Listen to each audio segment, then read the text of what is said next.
I need you to stop coming around. My ex is staying over, and I don't want drama, she said casually. I said, okay, and walked out. Permanently. She called after he moved on, acting like nothing happened. I said, neither did I, and hung up. I, 28, male, had been with Sarah, 26, for 2 years when she looked me in the eye and said she needed me to stop coming around for a while. Her ex was staying over. She did not want drama. I said okay. I walked out that night. I never came back. 6 weeks later, she called. Her voice was light, casual, like she was picking up a conversation we had paused. She asked if I wanted to grab dinner. As if nothing had happened. As if asking your boyfriend to disappear while you host your ex overnight was just a minor scheduling conflict. I said 3 words. Neither did I. Then I hung up. That was 3 months ago. She is still calling. But let me take you back to how we got here, because the ending makes no sense without understanding how perfectly normal things were before they collapsed. Sarah and I met through mutual friends at a rooftop party in July 2022. It was one of those hot summer nights where the city felt alive. Music thumping, people laughing, the skyline glowing orange as the sun dropped. She was standing by the railing, drink in hand, talking to someone I knew. When she laughed, her whole face changed. Bright, open, magnetic. We talked for 3 hours that night. She was a graphic designer, freelance, working from home most days. I worked in project management for a tech startup. Normal jobs, normal lives. We exchanged numbers. Went on our first date 4 days later. Italian place downtown. She ordered the carbonara, I got the bolognese. We split tiramisu. Walked along the waterfront afterward. She kissed me first. By September, we were spending every weekend together. By December, we were talking about moving in. By the following March, we signed a lease on a 1-bedroom apartment in the city. $1,400 a month. We split it evenly at first. Groceries, utilities, streaming services, all of it divided down the middle. It felt adult, stable, real. The apartment was small but ours. Exposed brick in the living room. A kitchen barely big enough for 2 people to stand in. Windows that overlooked a busy street. We made it work. She set up her design station in the corner of the bedroom. I worked from the kitchen table most days. We fell into routines. Coffee together in the mornings. Dinner most nights. Weekend farmers market runs. Movie nights on the couch. For the first year, it was good. Easy. The kind of relationship that did not require constant effort because the foundation felt solid. But there was always Marcus. Sarah and Marcus had dated for 4 years before me. High school sweethearts who stayed together through college and into their early 20s. She told me about him on our 3rd date. Said it ended badly. Toxic patterns, she called it. Codependency. They brought out the worst in each other. She said she needed space to grow, so she ended it. That was 2 years before we met. She said they stayed in touch. Casual. No hard feelings. Just 2 people who grew apart and moved on. I respected that. I am not the type to demand someone cut off their past. People have history. That is normal. But Marcus's name came up more than I expected. A text here. A call there. She would mention him in passing. Marcus asked about that restaurant we went to. Marcus said he might be in town next month. Small things. Nothing alarming. Just enough to keep him present. I did not think much of it. Until I started noticing patterns. The first real red flag appeared in early fall. September, maybe October. Sarah mentioned Marcus was going through a rough time. He had lost his job. Some tech layoff. He was struggling with rent, stressed about money, not sleeping well. She said he called her one night, overwhelmed, needing someone to talk to. I felt bad for him, she said. He does not have a lot of people he can lean on. That is rough, I said. Layoffs are brutal right now. I told him I would help if I could. Help how? I do not know yet. Maybe lend him some money. Just to get through the month. I paused. How much? I do not know. 200? Maybe 3. That is generous, I said carefully. He would do the same for me, she said. I did not push it. It was her money. Her decision. But something about it felt off. Not the helping part. The way she said it. Like she owed him something. 2 weeks later, she transferred him $500. She showed me the Venmo receipt. Said he needed it for rent. Promised he would pay her back by the end of the month. The end of the month came and went. No repayment. I did not mention it. She did not either. By November, Marcus was texting her almost every day. I would see his name light up her phone. She would smile, sometimes laugh, before responding. I asked once what they talked about. Just catching up, she said. He is doing better. Found some freelance work. Still looking for something full-time. That is good, I said. Yeah, he is really trying. The texts kept coming. Morning, afternoon, late at night. She started angling her phone away when I walked into the room. Not dramatically, just a small shift. Enough that I could not see the screen. One night, I came home from work around 7:30. Sarah was on the couch, phone in hand, grinning at something. I dropped my bag by the door. What is so funny? I asked. She jumped slightly, locked her phone. Nothing. Just a meme Marcus sent. Can I see? It is stupid, she said quickly. You would not get it. Inside joke. Inside joke. That phrase stuck with me. Inside jokes meant shared history. Intimacy. A language built over time. I had inside jokes with Sarah, but she had them with Marcus too. And his were making her smile in ways mine were not. I let it go. Told myself I was overthinking. But the feeling stayed. A week later, Marcus called her at 11 at night. We were in bed, half asleep. Her phone buzzed on the nightstand. She grabbed it, saw the name, sat up. I should take this, she said. Now. He is probably having a hard time. I will be quick. She walked into the living room. Closed the door. I lay there, staring at the ceiling, listening to the muffled sound of her voice through the wall. She laughed twice. The conversation lasted 23 minutes. When she came back, I asked if everything was okay. Yeah, she said, sliding back under the covers. He just needed to vent. About what? Work stuff. He is stressed. At 11 at night? He is a night owl, she said, like that explained it. I did not sleep well that night. By mid-November, I started noticing more. The way she lit up when his name appeared. The way she checked her phone more frequently. The way she seemed distracted during our conversations, like part of her was somewhere else. One Saturday, we were grocery shopping. Walking through the produce section. She was picking through apples when her phone buzzed. She pulled it out, read the message, smiled. Marcus? I asked. She looked up, startled. Yeah, he just sent me a photo of a dog he saw. Cool. She put her phone away, but the smile stayed. I wanted to ask, wanted to say, are you still into him? But I did not, because part of me did not want to hear the answer. Instead, I watched, and waited, and hoped I was wrong. The breaking point came on a Tuesday, late November. One of those cold, gray evenings where the sun set too early and the city felt heavy. I came home from work around 7. Sarah was in the kitchen, chopping vegetables for stir-fry. She looked relaxed. Hair tied up, oversized sweater, bare feet on the cold tile. Hey, I said, dropping my bag by the door. How was your day? Good, she said, not looking up. Listen, I need to talk to you about something. I poured myself water, leaned against the counter. What is up? Marcus is coming into town this weekend, she said, scraping diced onions into a bowl. He needs a place to crash for a few days. I told him he could stay here. I set the glass down. Here? In our apartment. Yeah, just for the weekend. Maybe a little longer. He is in between places right now. Where is he going to sleep? The couch, she said. Then she paused, knife hovering over the cutting board. Or maybe I will let him have the bed. I can sleep on the couch. I do not want him to feel uncomfortable. I stared at her. You want to give your ex our bed? It is not like that, she said, finally looking at me. He is going through a lot. I just want to help. Sarah, he is your ex-boyfriend. You are asking him to stay in our home. In our bed. I knew you would make this weird, she said, her voice tightening. This is exactly why I did not want to tell you. Make this weird. I repeated slowly.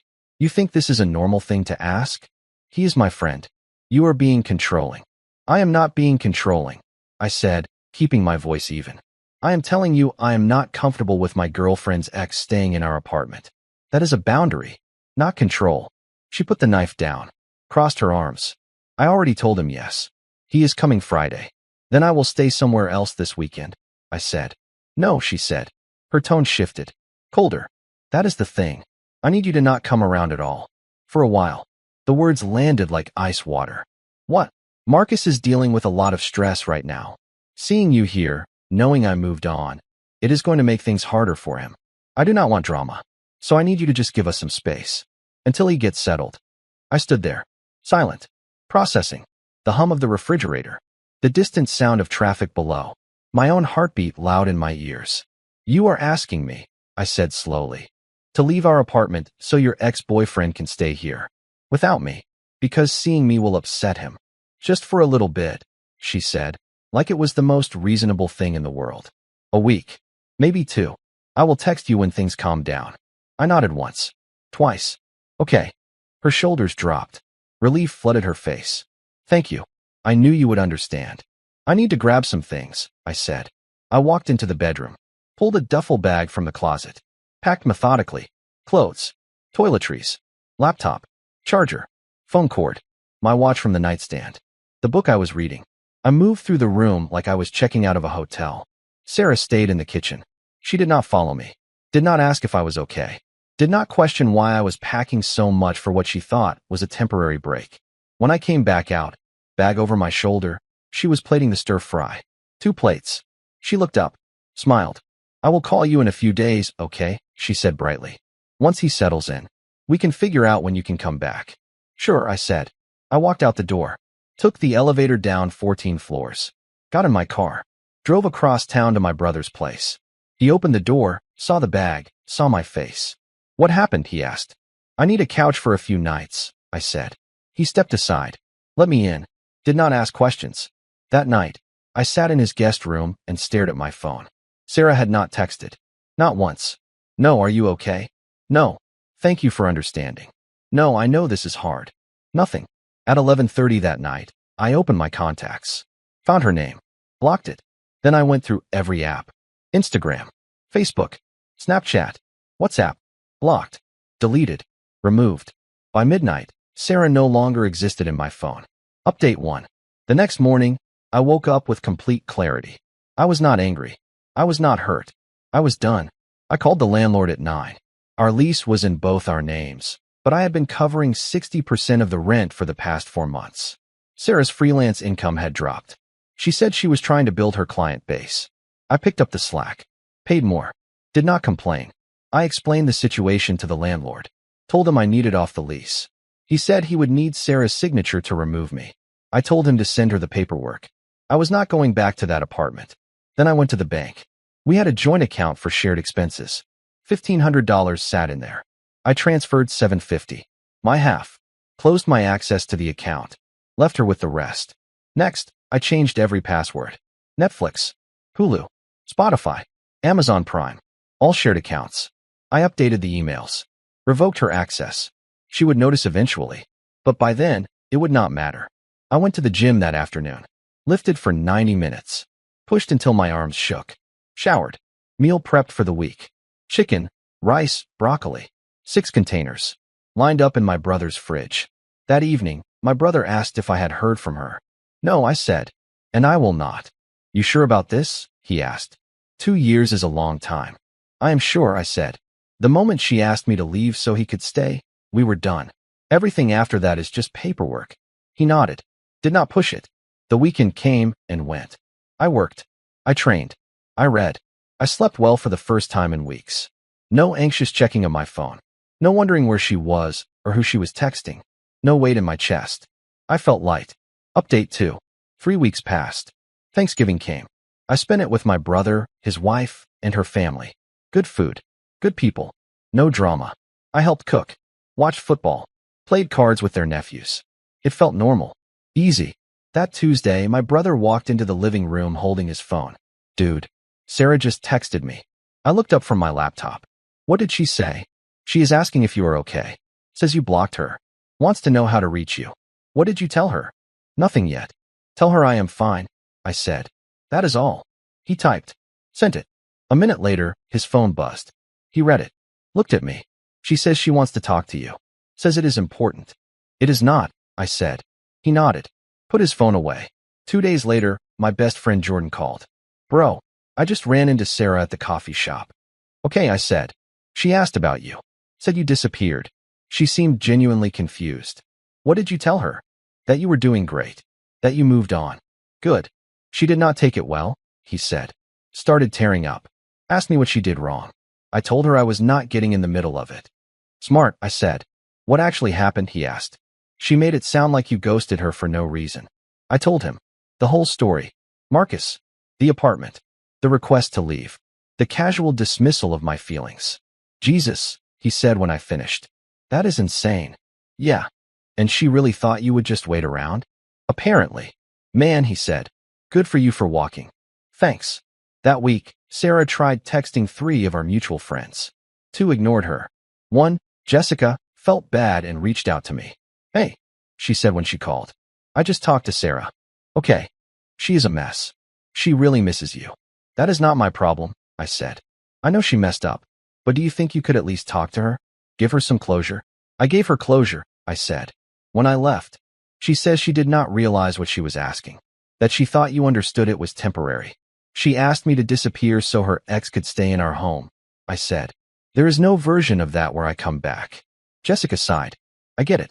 I just feel bad. Feel bad for yourself if you want, I said. But not for her. She made her choice. Update 3. In early January, my phone rang. Unknown number. I almost declined, but something made me answer. Hello. Hey. Her voice. Quiet. Tentative. I said nothing. It is me, she said. Sarah. I borrowed a friend's phone. You blocked me. I know, I said. Silence. Then why? What did I do? I almost laughed. You are serious right now. Yes. I am serious. You just vanished. I thought we were taking a break. You said okay. You said you understood. I did understand, I said. Perfectly. Then why did you leave? Why did you block me? You asked me to, I said simply. I asked you to give me space for a few days. Not disappear forever. You asked me to leave our home so your ex-boyfriend could stay there. Alone with you. Because seeing me would upset him. You prioritized his feelings over our relationship. Silence. That was different, she said finally. He needed help. He was in a bad place. And I needed respect, I said. You did not give it. So you just left? Without even talking to me? Without giving me a chance to explain?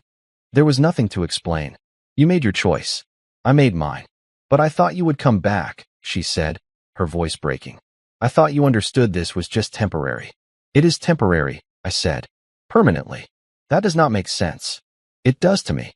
She took a shaky breath. Marcus left after 5 days. We got into a fight. He said I was being controlling. He moved in with another girl. Someone he had been seeing on the side. Good for him, I said. I tried to call you. You blocked me. I went to your brother's place. He would not let me in.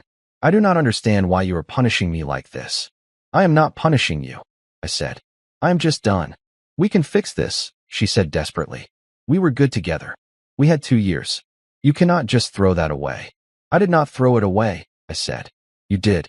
The moment you told me to leave so he could stay. People make mistakes. I made a mistake. But you are not even giving me a chance to make it right. Some mistakes do not get second chances, I said. This is one of them. So that is it. Her voice rose. 2 years and you were just walking away? I already walked away, I said. 6 weeks ago? You just did not notice. I hung up. She called back immediately. I declined. She called again. Declined. She sent a text from that same number. Long paragraph. Apologies mixed with blame. I know I hurt you, but you hurt me too by leaving without explanation. I blocked the number. Over the next 2 weeks, she tried everything. She showed up at my brother's apartment twice more. He told her I was not there. Told her to stop coming. She messaged Jordan, Jessica, 2 other friends. Most of them told her to let it go. A few forwarded me the messages. They were all variations of the same thing. Please tell him to talk to me. I need closure. I deserve a conversation. She created a fake Instagram account. Generic username. No profile photo. Sent me a message. I know this is you avoiding me. Please just give me 5 minutes. I blocked it. She emailed me. Subject line. Please read this. I saw it in my inbox. Hovered over it. Thought about opening it. Then deleted it without reading. By late January, the attempt slowed. Then stopped. Sarah had finally accepted I was not coming back. I moved into my own place in February. Studio apartment. Downtown. 10-minute walk from work. Small kitchen. Murphy bed. Big windows. $700 a month. I could afford it easily without splitting costs. I furnished it slowly. Couch from IKEA. Desk from a thrift store. Plants on the windowsill. Framed posters. I made it mine. No compromises. No shared decisions. Just my space. I started running in the mornings. 5 miles. 6 days a week. Lost 15 pounds. Felt stronger. Clearer. I read more. Cooked better meals. Reconnected with friends I had neglected. Went to concerts. Took a weekend trip to the mountains. Hiked until my legs burned. I felt more like myself than I had in months. In March, I met Leah. Coffee shop near my apartment. She was reading a book I loved. We started talking, exchanged numbers, went on a date 3 days later. Dinner at a Thai place. We talked for 3 hours. She was a nurse, worked in pediatrics, loved hiking, had a dog named Charlie. No ex-drama, no emotional baggage weighing down every conversation. We went on a second date, then a third. By April, we were seeing each other twice a week. She met my brother. I met her friends. Everything felt easy, natural. No games, no guessing. Just two people enjoying each other. One evening, we were having dinner at my place. I made pasta. She brought wine. We ate on the couch, plates balanced on our knees, some documentary playing in the background. Can I ask you something? She said. Sure. You said your last relationship ended suddenly. What happened? I thought about it. Decided she deserved honesty. She asked me to leave our apartment so her ex could stay there. I said okay and left. Permanently. Leah stared at me. She what? She wanted space. So her ex could stay at our place without me there. Because seeing me would upset him. And you just left? I did. That must have hurt. It did, I said. But it also made things very clear. When someone asks you to disappear so they can prioritize someone else, there is no coming back from that. Did she try to fix it? She tried. After he left. But by then, I was already gone. Leah reached over. Took my hand. I am glad you left. Me too, I said. Final closure, the last encounter. 3 months ago, I ran into Sarah. Whole Foods. Produce section. I was picking out avocados when I heard her voice behind me. Hey. I turned. She was standing there. Same face. Different energy. Tired eyes. Uncertain smile. Hey, I said. How have you been? Good. I heard you were seeing someone. I am. She nodded slowly. Looked down at her basket. I am happy for you. Thanks. Long pause. The sounds of the store filled the space. Carts rolling. People talking. Produce being sprayed. Do you ever think about us? She asked quietly. No, I said. She flinched. Not at all. Not at all. I think about you, she said. All the time. I wish I could take it back. What I did. What I said. The way I treated you. You cannot take it back, I said. I know. Her voice cracked. I just want you to know I am sorry. I was stupid. Selfish. I did not realize what I had until it was gone. Okay, I said. Is there any chance we could talk? Really talk? Get coffee or something? No, I said. She looked at me. Eyes red now. I miss you. You miss having someone who accepted your disrespect. I said evenly. That is not the same as missing me. I put 3 avocados in my basket. Walked past her toward the checkout. Did not look back. That night, Leah asked if I was okay. Yeah, I said. Ran into my ex at the store. How did it go? She apologized. Asked if we could talk. What did you say? No. Leah smiled. Kissed my cheek. Good. I am exactly where I want to be, I said. And I was. Some people think love means accepting anything. Forgiving everything. Waiting endlessly. But real love does not humiliate you. It does not ask you to disappear so someone else can take your place. It does not treat you like a backup option. Sarah made her choice that night in November. She chose her ex. She assumed I would wait, that I would understand, that I would come back when she was ready. I chose differently. I chose my dignity, my peace, myself. She still calls sometimes. Leaves voicemails I do not listen to. Texts from new numbers I block immediately. Shows up at places she thinks I might be. I leave when I see her. She thought, okay, meant I will wait. It meant I am done. And I was. The rings may have been hers to give away. But my presence, my time, my respect, those were mine to take back. And I did.